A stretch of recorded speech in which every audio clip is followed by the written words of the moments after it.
Here's a quick overview on how to make those retro pennants and pom-poms I showed you in the earlier video.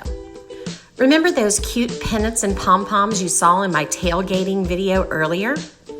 Well, here's the supplies you'll need for the pennants. You'll need your team color felt, some pom-poms, and a dowel rod.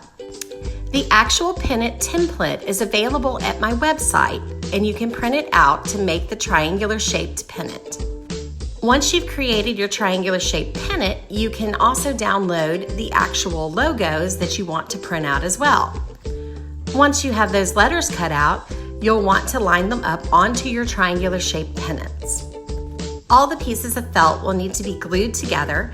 I recommend Eileen's Original Tacky Glue. It's the best for holding felt together. I did use hot glue for the actual pom-poms to create the paws on some of the pennants. I finally cut 1-inch strips of the felt and tied them to the dowel stick to create my pennants. Now it's time for the pom-poms.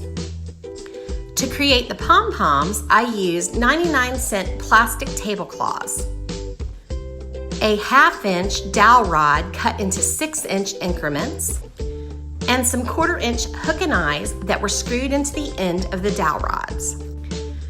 The basic idea is that the tablecloths are cut into strips to create the pom-poms, which are then tied to the dowel rods.